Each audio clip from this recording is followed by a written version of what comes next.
Vamos nessa. Pessoal, vamos agora falar do lançamento por arbitramento. Primeiro ponto que você tem que levar para a sua prova, que o lançamento por arbitramento não é uma espécie autônoma de lançamento.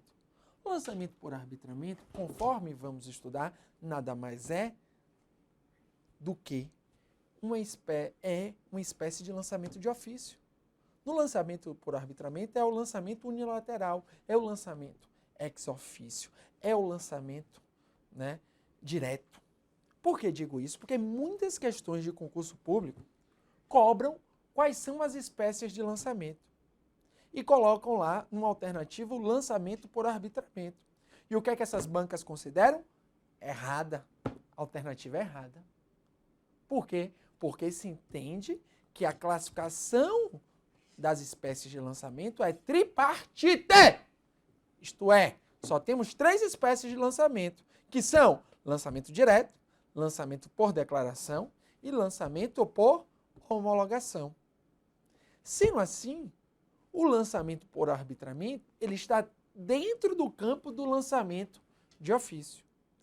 Sim, Nilo, e se ele está dentro do campo do lançamento de ofício? Por que essa particularidade? Porque o CTN, né, estabeleceu um dispositivo apenas para essa espécie de lançamento de ofício. E nós vamos verificar como se dá esse arbitramento da base de cálculo do tributo. Você vai perceber comigo que, na verdade, esse arbitramento da base de cálculo ocorre pelo fisco quando o contribuinte não cumpre com seus deveres instrumentais, quando o contribuinte não cumpre com as suas obrigações tributárias acessórias, quando o contribuinte se utiliza de má-fé. E aí, o fisco tem que arbitrar esta base de cálculo. Claro que ele arbitra a base de cálculo e o próprio artigo 148 do CTN dispõe, afirma que vai ser dado o contraditório e a ampla defesa para que o contribuinte se entender que aquela base de cálculo foi arbitrada de maneira ilegal. Se ela foi arbitrada de maneira ilegal, ele conteste, seja administrativamente, seja judicialmente. Então vamos ver a partir de agora esse lançamento por arbitramento, que é uma espécie de lançamento de ofício, que é uma medida considerada pelo artigo 148 do CTN excepcional. Ou seja, não pode ser uma medida rotineira por parte do fisco. Por quê? Porque se o contribuinte cumpre, se o sujeito passivo cumpre com todos os seus deveres instrumentais, ele não pode arbitrar a base de cálculo. Ele tem que utilizar a base de cálculo real, aquela realmente do preço do serviço, aquela realmente do preço do bem, aquela realmente do preço da mercadoria. Eu não posso ir contra a realidade dos fatos, apenas quando eu não tenho esses fatos, que é o caso. O fisco se vê numa situação que não sabe qual é a base de cálculo do tributo, não sabe por quanto foi vendida o bem, por quanto foi vendido o bem, por quanto foi vendida a mercadoria, e ele vai e arbitra. Por quê? Porque o contribuinte não cumpriu com seus deveres instrumentais. Mas por isso que é uma medida excepcional, uma medida de exceção. Vamos lá? Então vamos lá ver como isso é cobrado em concurso. Começando aí pela leitura, que é importante, do artigo 148 do CTN, que é cobrado em sua prova. Quando o cálculo do tributo tenha por base ou tome em consideração o valor ou preço de bens, direitos, serviços ou atos jurídicos, você vê, é valor, é preço de bem, de direito, serviço ou ato jurídico. E o contribuinte não vai informar o preço desse bem que foi, né, prestado, se foi no ISS, se foi ICMS ou se foi IPI, por quanto foi vendida a mercadoria, ou por quanto foi vendido o bem industrializado. Então, nesse caso aí que vão utilizar o arbitramento da base de cálculo. Então, veja, a autoridade lançadora, mediante processo regular, ela arbitrará aquele valor ou preço. E aí vem o ponto fulcral. Sempre que sejam omissos ou não mereçam fé as declarações ou esclarecimentos prestados. Então, isso aqui é requisito obrigatório. sejam omissos ou não mereçam fé as declarações ou esclarecimentos prestados, ou os documentos expedidos pelo sujeito passivo ou pelo terceiro legalmente obrigado. Ou seja, se o contribuinte ou o responsável tributário foi omisso e não dizer o preço, ou se ele foi, né, ele estabeleceu o preço de maneira ilegal, né, fora da realidade, aí podemos arbitrar a base de cálculo, né, porque não merece fé essas declarações ou esclarecimentos. E aí vem a ressalva, ressalvada em caso de contestação, a avaliação contraditória administrativa ou judicial. Isto é, se o contribuinte contesta administrativamente ou judicialmente, né, ele aí vai ter o direito de defesa para mostrar qual era realmente o valor ou preço do bem, da mercadoria ou do serviço, ok? Então veja, segundo parte minoritária da doutrina e da jurisprudência, o artigo 148 dispõe sobre o denominado lançamento por arbitramento. Contudo, na verdade, ocorre um lançamento de ofício e não uma modalidade autônoma de lançamento. E é esse o entendimento adotado pelas bancas, ou da doutrina majoritária, né? Que seria uma espécie de lançamento de ofício e não uma modalidade autônoma, ou seja, não temos 4 espécies de lançamento, só temos 3, declaração, direto e por homologação. E esse seria uma espécie de lançamento direto. Então, o arbitramento, segundo a doutrina majoritária, é uma técnica para definir a base de cálculo do tributo, uma vez que a atividade realizada pelo sujeito passivo não foi correta, não merece fé, ou o sujeito passivo foi omisso. Então, é uma medida excepcional. Por que uma medida excepcional, uma medida de exceção? Exatamente porque o contribuinte ou o responsável tributário foi omisso ou suas declarações ou os documentos expedidos por ele não mereçam fé. Ok? Vamos aqui a essa questão muito boa da Fundação Getúlio Vargas. Percebam comigo. Quando o cálculo do tributo tenha por base ou tome em consideração o valor ou preço de bens, direitos, serviços ou atos jurídicos, a autoridade lançadora, mediante processo regular, arbitrará aquele valor ou preço, sempre que sejam omissos ou não mereçam fé as declarações ou os esclarecimentos prestados, ou os documentos expedidos pelo sujeito passivo ou pelo terceiro legalmente obrigado, ressalvada, em caso de contestação, a avaliação contraditória administrativa ou judicial. Até esse ponto, estava cópia literal, gramatical do artigo 148. Cópia.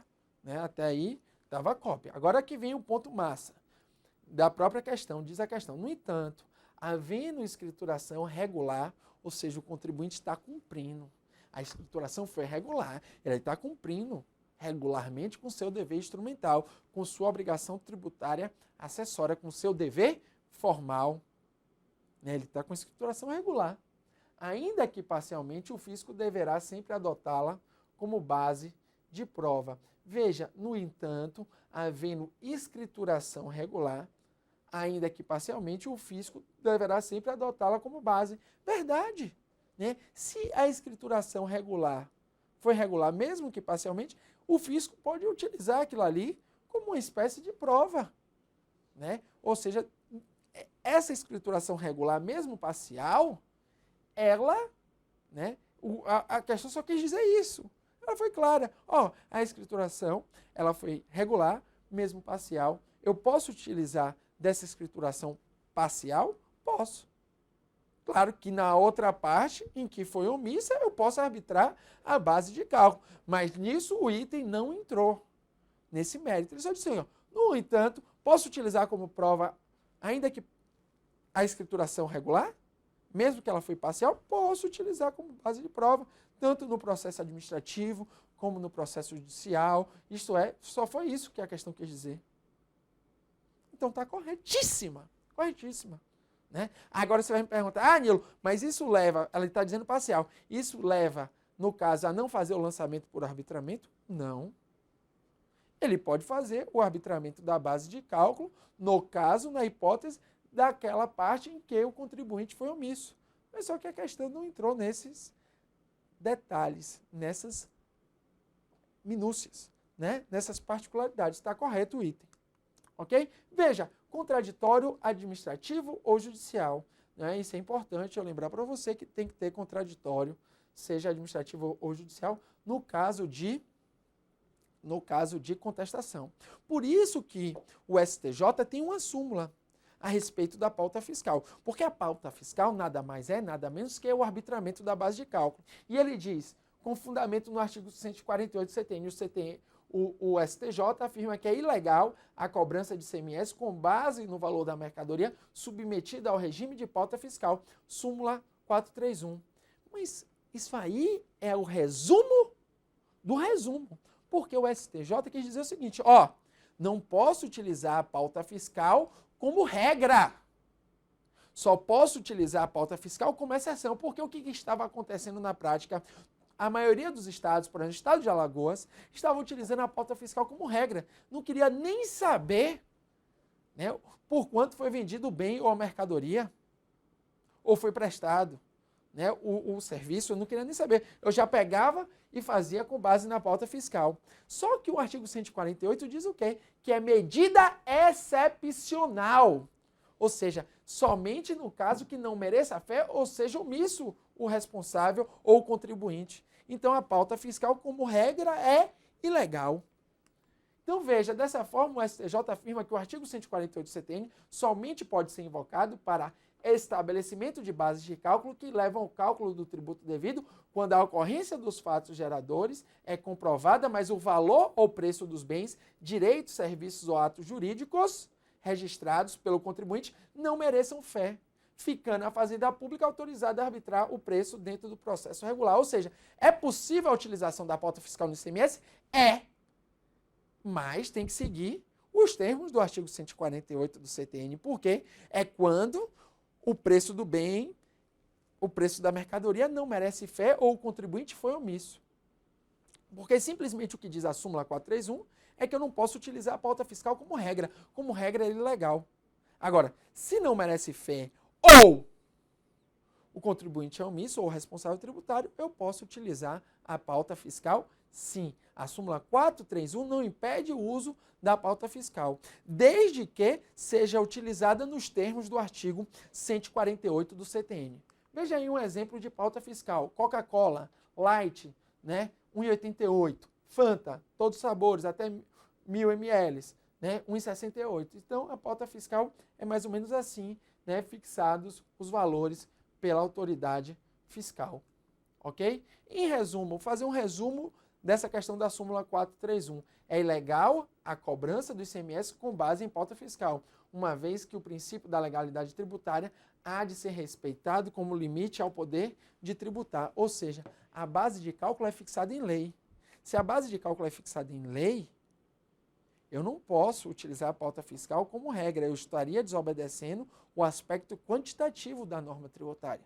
Agora, por outro lado, se a declaração do contribuinte não merece fé, ou se o contribuinte é omisso em relação às suas declarações ou em relação a qualquer documento expedido, aí sim é possível utilizar a pauta fiscal, inclusive no ICMS. Isso é importante que você entenda. Então, em síntese, pauta fiscal no ICMS é ilegal, salvo nos casos em que o fisco siga estritamente o artigo 148 do CTN. Um abraço.